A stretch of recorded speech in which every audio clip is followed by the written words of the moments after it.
Today marks the anniversary of the death of Rawlins White, who was burnt at the stake for his beliefs on the 30th of March 1555.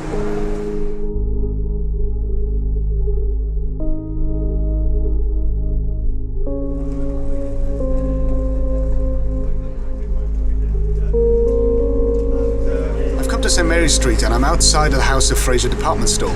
Now, if you were to go inside to the menswear department, you would see a plaque on the wall in memory of Rawlins White, and it's actually attached to the Bethany Chapel around which the department store was built.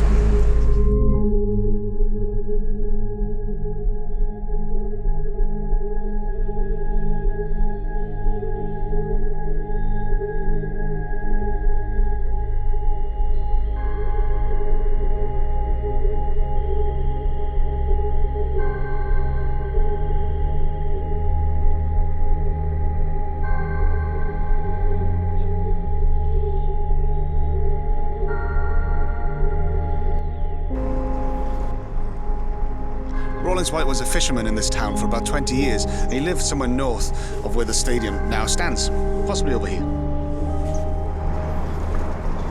He was a Protestant who lived during the reign of Henry VIII, and he was well liked in this town. And he learned the Bible, possibly Wycliffe's early translation, from his son, who used to read it to him. In time, he gathered together a small group of fellow believers who wanted to worship God in their own homes. But doing this was dangerous. Mary Tudor ruled at the time with an atmosphere of fear, and the church held great authority and power. Though Roland and the others worshipped in private, they were either found out or betrayed, and so he was arrested and sentenced to jail in Chepstow by the Bishop of Llandaff. He was accused of heresy and forced to recant his faith, but he never did.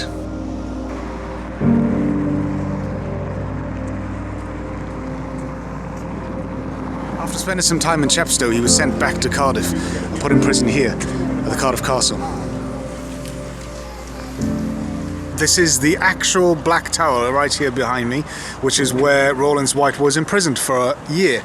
And just by here, I've been told, is the actual entrance into the dungeon, right next to the men's toilets.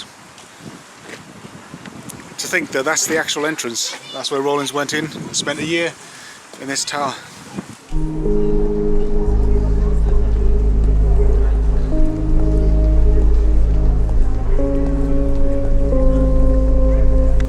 And apparently the only window into the dungeon is that little window over there where the cables are coming out. That's the only bit of light that was allowed in.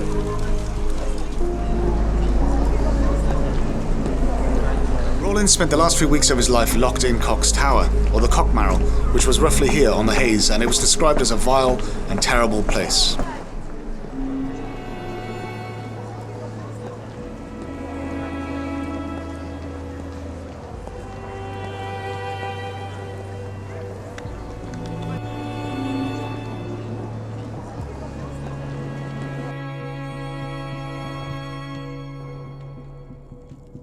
I've come to the Cardiff Story Museum on the Hayes to talk about what Cardiff was actually like when Rawlins White was alive in 1555. So I've come to meet Samantha, who's the curator at the museum. So Samantha, tell me, what was Cardiff like back then? So Cardiff was a port, it was a trade centre and a busy market town. Most of the commercial activity took place around High Street, and that's where the town hall was located. The River Taff would have flown through Westgate Street. The course of the Taff was altered in the 19th century. Right, so a lot of people don't actually realise that. They think that where the river is today, which is on the other side of the stadium, that's kind of where the river was. But as you say, it ran down Westgate Street. You have Key Street, the Go Late, as well, and things. But Rawlins White was a fisherman, so presumably he would have fished there in the river itself? Yeah, he fished for salmon in the river. It would have been near where he lived, so we know that there was activity going on on that river. Quite a lot is actually known about Cardiff back then, how the city used to look, and there's lots of historical writings. Is there anything else you can sort of tell me about Cardiff at that time? What about the famous John Speed's map of 1610? So yeah, the John Speed's map is the first known map of Cardiff. Although it was 50 odd years after the death of Rawlins White, Cardiff hadn't really changed much in that time, so we can use it as to depict what Cardiff was like when Rawlins White was living here. There's the castle, you can see where the town hall, where that was situated. And there's a few street names that we can recognise today, like Duke Street, High Street, Working Street, and then there's others that are long gone, like Shoemaker Street and Smithy Street.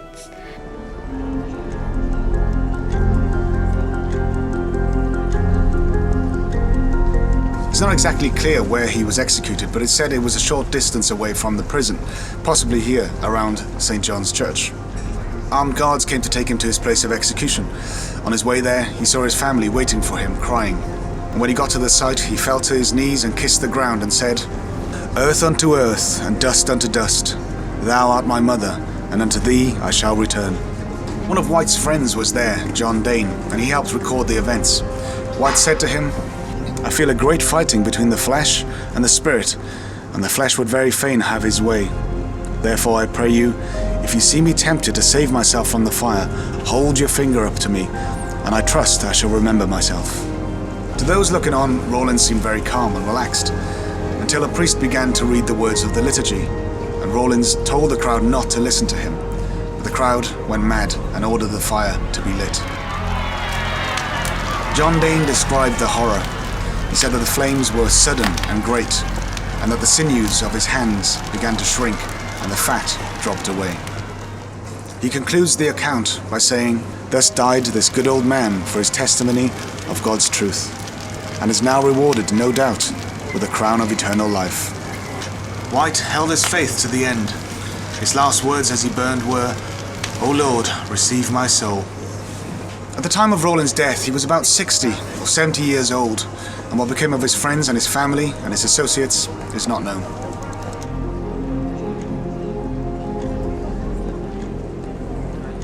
Sadly, Rawlins White is one of many Protestants who were burnt at the stake for their beliefs, but it's good to see that even after all these years, his name and his story are not forgotten.